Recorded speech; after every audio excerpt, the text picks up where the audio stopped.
Welcome to the Explainer. So today we're going to talk about something super practical, how to build an equipment financing application that doesn't just get you to yes, but gets you there faster and more importantly on better terms. All right, so you've done the hard part, right? You've found that one perfect piece of equipment that's going to take your business to the next level. But now what? Suddenly there's this mountain of paperwork and that nagging fear of, what if I get denied? Well, here's the secret. What if I told you the biggest hurdle isn't even the lender? This quote right here, it hits the nail on the head. Most equipment financing problems don't start with the lender, they start before the application is even submitted. Think about that. What that really means is that the power to get a fast, clean approval, it's actually in your hands. Okay, so let's really dive into this. The very first step, it's a simple but honestly a really powerful mindset shift. You need to stop thinking of yourself as just a borrower, hoping for a loan. Instead, you're the architect of a deal. You're building a case that's so strong, so airtight, that the lender just can't help but feel confident. Yeah, think of it like this. Your application, it's not just a form you fill out. It's a story. It's the story of your business's stability and, more importantly, its future. A lender-ready file, as we call it, tells that story so clearly and so convincingly that it leaves zero room for doubt or delay. So, let's get into exactly how you can craft that perfect narrative. So, to build that lender-ready file, you gotta learn to think like an underwriter. See, they're not just staring at a bunch of numbers, they're assessing risk. And they do it across three fundamental pillars. If you get these three things right, trust me, you're way ahead of the game. Okay, pillar number one, your business profile. This is the lender's first impression. And let me ask you this, is your legal business name, your EIN, your ownership structure, is it perfectly consistent across every single document? Because any little mismatch, any, is an immediate red flag. It just slows the whole process down. This is all about proving your business is a legit, stable operation. All right, next up, pillar two, credit signals. And look, this is way more than just a single score. Lenders are trying to see the whole story here. They're looking at your payment habits, how much of your available credit you're using, basically your track record of being financially responsible. And while it can vary, a personal FICO score over 600 and a business score over 70, those are usually seen as really strong signals of reliability. And that brings us to the third pillar, which you could argue is the most crucial one of all. Cash flow. This is it. This is where approvals are won or lost. Even the SBA is crystal clear about this. Loans have to be repaid from the business's cash flow.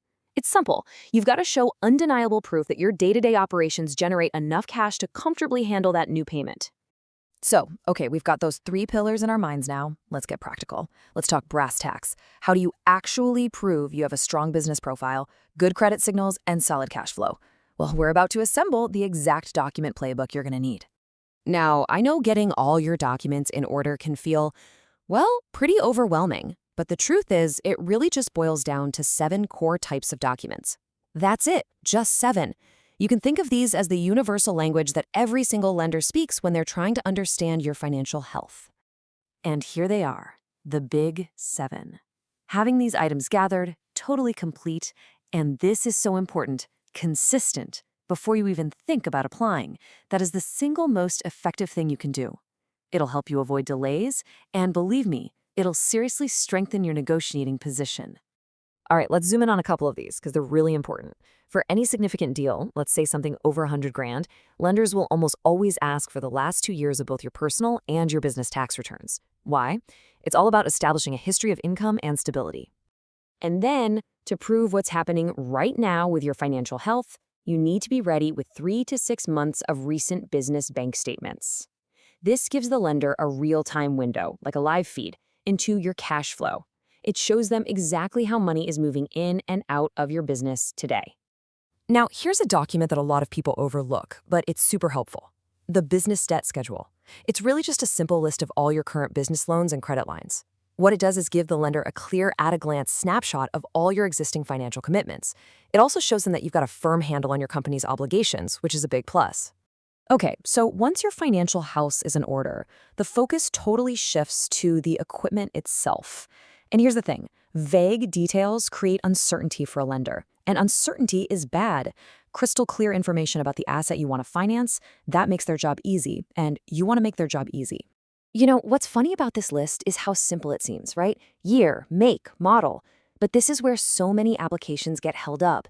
Every single one of these details, from the serial number down to the seller's info, is a piece of the puzzle for the underwriter. If you're missing just one piece, it can send your entire application right back to the starting line. Being meticulous here really, really pays off. Okay, last section, let's talk strategy. Because a strong application isn't just about handing over a neat stock of documents. It's about presenting a deal structure that makes sense for everybody, for you and for the lender.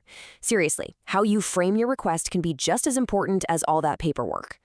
And this right here illustrates the very first strategic choice you have to make. Are you going for a loan or a lease? It's a classic trade-off.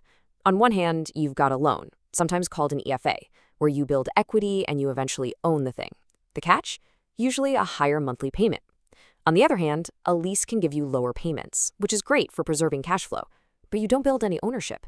Really getting your head around this trade-off between ownership and cash flow is absolutely key. Being strategic also means you go into that conversation totally prepared. You need to know your target monthly payment, the absolute max your cash flow can support. Think about whether you can offer a down payment to make your file look stronger and reduce the lender's risk. And be a little flexible on the term length, maybe 3 years versus 5.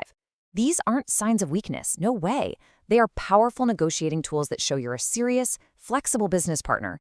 And this brings us to what might be the single most important takeaway of this whole explainer. Look, getting a yes from a lender feels great, but a yes that comes with terms that cripple your cash flow, that's not a win. That's a loss. The real victory is getting approved on terms that actually help your business grow and stay profitable. So next time you get ready to finance that key piece of equipment, I want you to ask yourself this question.